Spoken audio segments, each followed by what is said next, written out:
Perdana Menteri Kesihatan Khairy Jamaluddin meminta laporan polis Diraja Malaysia PDRM dan Suruhanjaya Komunikasi Multimedia Malaysia MCMC dibuat terhadap seorang pengguna laman sosial Twitter atas penyebaran berita palsu berhubung vaksin COVID-19.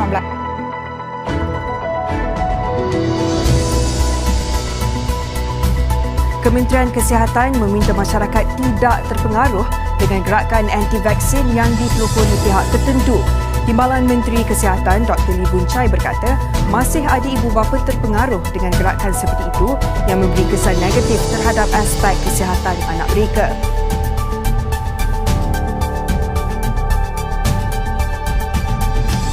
Dalam perkembangan sama, Menteri Kesihatan dengan nada tegas mahu golongan anti-vaksin diberi pengajaran sedangkan pelbagai usaha telah dilakukan kerajaan bagi memastikan kesejahteraan rakyat negara ini terus terjamin.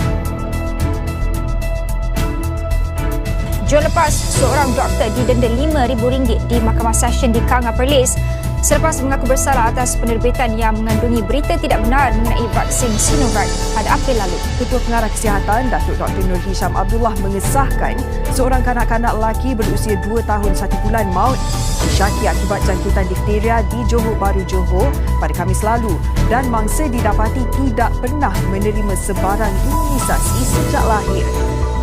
Golongan berkenaan turut diwajibkan membuat saringan ujian air liur setiap minggu selain perlu membayarnya sendiri. Ketika ini, kerajaan tidak mewajibkan vaksinasi di peringkat negara tetapi menggalakkan untuk diwajibkan di peringkat sektor termasuklah untuk sektor swasta. Sebelum ini, Jabatan Perkhidmatan Awam JPA mewajibkan penjawat awam mengambil vaksin dan perlu segera melengkapkan imunisasi itu. Assalamualaikum warahmatullahi wabarakatuh.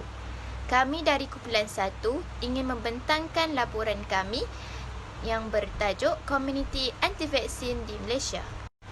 Nama kursus ini adalah Kursus Falsafah dan Isu Semasa. Kod kursus ini adalah UQI 11402. Assalamualaikum warahmatullahi wabarakatuh. Nama saya Muhammad Irfan bin Aswandi, nombor matrik AA212179.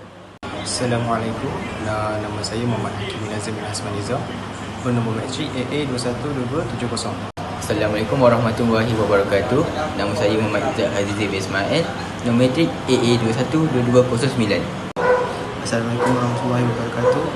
Nama saya Muhammad Amam Shah bin Muhammad Zaidi, nombor matrik AA212415. Warahmatullahi wabarakatuh. Nama saya Muhammad Al-Farizi bin Latif. Nombor matrik saya adalah AA212439. Assalamualaikum warahmatullahi wabarakatuh. Nama saya Muhammad Aiman bin Mazuki yang bernombor matrik AA212168. Assalamualaikum. Nama saya Izliana binti Rudi, nombor matrik AA212785. Assalamualaikum warahmatullahi wabarakatuh. Nama saya Farah Hazwani binti Ismail, AA212803. Assalamualaikum warahmatullahi wabarakatuh. Nama saya Putri Nusyairah Baria, nombor matrik AA212781.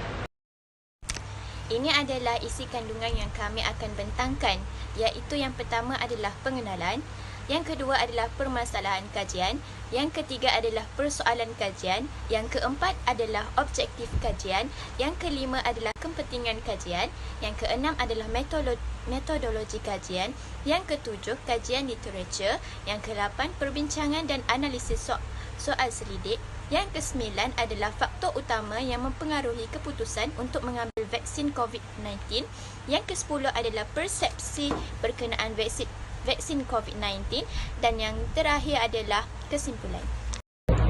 Assalamualaikum warahmatullahi wabarakatuh dan selamat sejahtera. Saya akan menerangkan tentang pengenalan anti-vaksin. Anti-vaksin adalah fahaman dan tindakan yang menentang pemberian hak secara peribadi atau berkelompok. Gerakan anti-vaksin ini telah muncul sejak penciptaan vaksin, walaupun fakta-fakta ilmiah telah membuktikan bahawa vaksin ini adalah selamat dan juga efektif. Sikap anti-vaksin ini juga muncul disebabkan kepercayaan agama dan juga menuruti konspirasi teori dan mengarut. Seterusnya, sikap anti-vaksin juga boleh muncul kerana salah faham dalam kesan sampingan yang terkena kepada penerima vaksin dan juga salah informasi mengenai kandungan dan juga proses pembuatan vaksin. Hakikatnya, vaksin ini tidak merupakan sebarang bahan yang boleh menjejaskan kesihatan seseorang. Seterusnya, disebabkan sebagai negara jarang terkena penyakit yang memahaya dan menggunakan vaksin, jadi rakyat dan juga penduduk di sana tidak mengambil vaksin untuk membendungnya. Kebanyakan juga golongan anti-vaksin ini mempunyai kisah silam yang pahit ketika mengambil vaksin. Seterusnya, pihak Pertubuhan Kesihatan Dunia WHO menetapkan bahawa ancaman golongan vaksin ini merupakan antara ancaman yang berbahaya kepada dunia. Hal ini demikian kerana golongan anti-vaksin ini dapat menggugat keselamatan sesebuah negara kerana tidak bekerjasama mengambil inisiatif pengambil vaksin. Disebabkan wujudnya golongan anti-vaksin ini, penyakit yang sepatutnya dapat dicegah dan dapat diatasi dengan vaksin merebak dan menyebabkan kematian. Seterusnya adalah permasalahan kajian. Seperti yang kita tahu, golongan anti-vaksin merupakan golongan yang menolak vaksin. Jadi, secara automatiknya, golongan anti-vaksin ini adalah salah satu penyebab penularan virus meningkat sepanjang masa berlalu. Hal ini disebabkan bukan sahaja mereka golongan anti-vaksin yang berisiko untuk mendapatkan penyakit-penyakit ini, malah mereka yang jahil dalam ilmu perubatan moden juga mempunyai risiko yang tinggi untuk terkena dengan penyakit-penyakit ini. Apatah lagi untuk warga golongan emas dan juga kanak-kanak. Mereka yang jahil dalam ilmu tersebut mudah terpengaruh dengan rakan saudara atau ahli sendiri yang menjadi golongan anti-vaksin. Mereka menggunakan alasan-alasan dan fakta-fakta yang salah berkenaan vaksin untuk mempengaruhi saudara dan kenalan untuk menolak vaksin. Sebagai contoh, ujahan-ujahan mereka adalah golongan vaksin mengatakan bahawa vaksin mempunyai unsur-unsur yang mengharamkan dalam agama Islam seperti unsur khinzir dan anjing. Jika perkara ini diabaikan, maka ramai mangsa kematian akibat penyakit-penyakit ini. Perkara ini juga merungsingkan pihak kerajaan kerana objektif pihak kerajaan adalah untuk mengurangkan kematian warga negaranya. Hal ini penting bukan sahaja untuk menyelamatkan nyawa seseorang, malah untuk menstabilkan ekonomi negara. Seterusnya, berdasarkan permasalahan kajian, terdapat 3 persoalan kajian yang bersesuaian untuk dikaji. Yang pertama adalah apakah persepsi ataupun pandangan golongan anti-vaksin ini terhadap pelaksanaan vaksinasi. Yang kedua, bagaimanakah cara golongan anti-vaksin ini menghalang proses vaksinasi. Dan yang ketiga, sejauh manakah kesan ataupun impak tindakan golongan anti-vaksin ini terhadap negara Malaysia. Berdasarkan persoalan kajian tersebut, terdapat 3 objektif kajian bagi menentukan kandungan kajian ini. Yang pertama adalah mengkaji persepsi golongan anti-vaksin ini terhadap vaksinasi. Yang kedua, mengenal pasti cara golongan anti-vaksin ini menghalang proses vaksinasi. Dan yang ketiga, menganalisis impak tindakan golongan anti-vaksin ini terhadap negara Malaysia. Seterusnya adalah kepentingan kajian. Kajian ini penting dibuat agar dapat mengumpul data dan penerimaan vaksin COVID-19 terhadap rakyat Malaysia pada masa kini. Yang kedua, kajian ini menarik untuk dikaji kerana kita dapat melihat pelbagai pandangan tentang vaksin COVID-19 ini daripada rakyat Malaysia. Dan yang terakhir, kajian ini juga penting untuk mendapatkan sebab-sebab rakyat Malaysia tidak mengambil vaksin ataupun mengambil vaksin COVID-19 ini. Metodologi adalah satu teknik yang membantu penganalisis atau pengkaji dalam mengumpul dan menganalisis data supaya mampu menghasilkan bukti yang boleh menyokong sesuatu kajian. Dalam menjalankan kajian ini, kami telah menggunakan secara kajian kualitatif, iaitu kajian secara soal selidik, di mana kumpulan kami menyediakan beberapa soalan penting dengan menggunakan platform Google Form dan menyebarkannya melalui penggunaan media sosial iaitu seperti WhatsApp. Soal selidik ini mempunyai 2 bahagian iaitu bahagian A dan bahagian B. Pada bahagian A, kami menyediakan soalan berkenaan dengan maklumat diri responden Dan pada bahagian B pula terdapat soalan berkenaan dengan vaksin dan COVID-19. Kami memilih platform ini kerana maklumat yang diperolehi melalui Google Form adalah lebih mudah untuk membuat analisis secara terperinci kerana terdapat kemudahannya yang membolehkan maklumat kami itu dipaparkan dalam bentuk catatan. Soalan-soalan yang disediakan di Google Form ini perlu dijawab oleh responden berdasarkan pengalaman, pengetahuan dan persepsi mereka terhadap COVID-19. Kumpulan kami mensasarkan terhadap semua golongan yang merupakan asal induk Malaysia ataupun seorang warga negara. Dengan cara ini, kami memperolehi pelbagai maklumat dan pendapat mereka yang berbeza daripada semua pihak. Hasil daripada soal selidik ini, kami mendapati seramai 61 orang responden secara sukarela yang telah menjawab.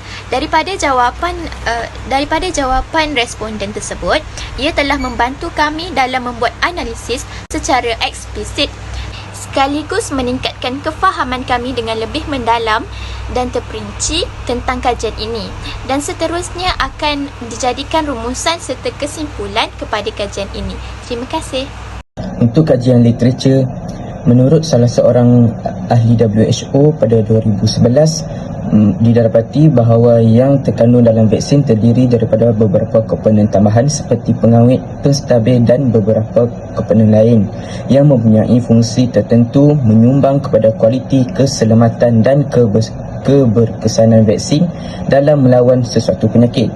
Selain itu, menurut Kementerian Kesihatan Malaysia 2015, vaksin mengandungi bahan aktif dipanggil antigen yang diambil daripada sebahagian atau keseluruhan struktur virus atau bakteria yang telah dilemahkan dan digunakan untuk menghasilkan kekebalan aktif terhadap suatu penyakit serta berfungsi merangsang sistem imuniti, iaitu sistem daya lawan terhadap jangkitan penyakit tertentu.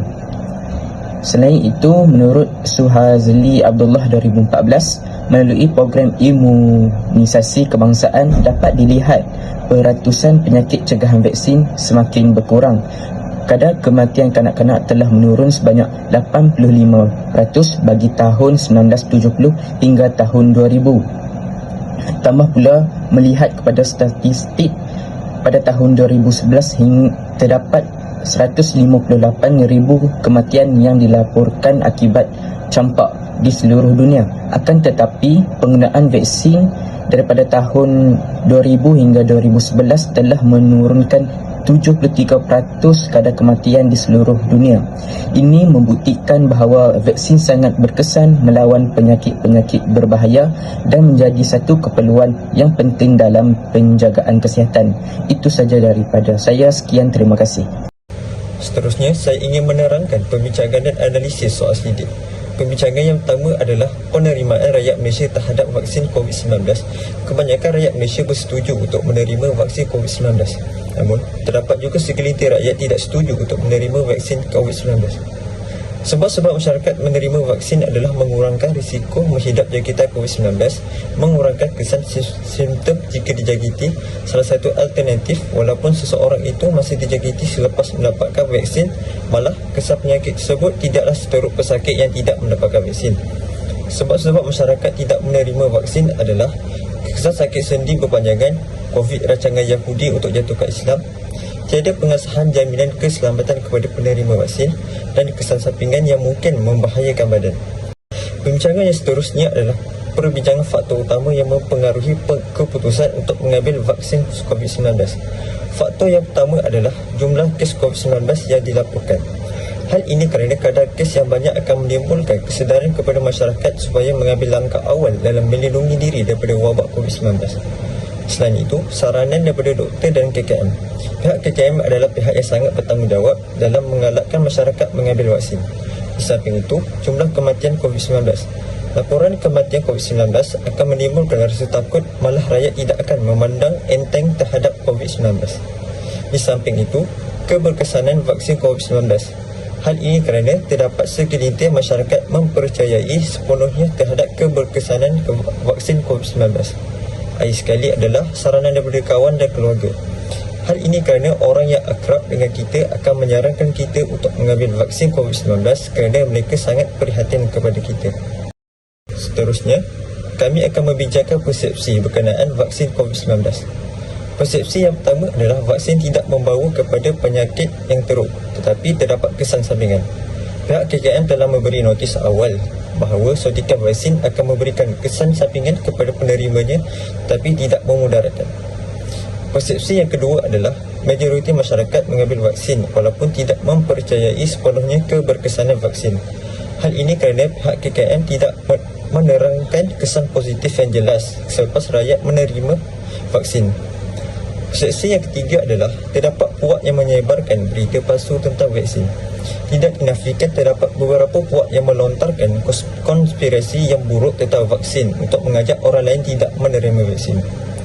Persepsi yang keempat adalah pihak kerajaan menyediakan kuantiti vaksin yang secukupnya kepada rakyat Malaysia. Pihak kerajaan telah membuka pusat vaksinasi secara maksimum supaya kadar penerima mencapai sasaran. Persepsi yang kelima adalah vaksin adalah salah satu usaha yang terbaik untuk menyelamatkan nyawa manusia. Persepsi yang terakhir adalah kita mempunyai harapan untuk hidup seperti biasa selepas ini. Perkara ini dibuktikan lagi dengan pihak Kementerian Kesihatan mula melonggarkan SOP sedikit demi sedikit pada hari ini. Kesimpulan yang pertama ialah anti-vaksin adalah ancaman kepada kesihatan di seluruh dunia. Seterusnya, anti-vaksin ini menyebabkan fenomena ibu bapa enggan memberi suntikan vaksin kepada anak-anak mereka di klinik adalah amat membimbangkan. Kita haruslah menegakkan kewajipan untuk maqasid syariah iaitu memelihara agama, nyawa, akal, keturunan dan harta benda. Selain itu, kita haruslah berusaha untuk mencapai sasaran vaksinasi 70 hingga 80% penduduk kita untuk mencapai imuniti kelompok yang berkesan. Jelaslah bahawa kerjasama daripada semua pihak amat diperlukan terutama daripada ahli keluarga dan sahabat handai yang terdekat untuk menasihati golongan ini. Itu sahaja daripada kami. Sekian, terima kasih.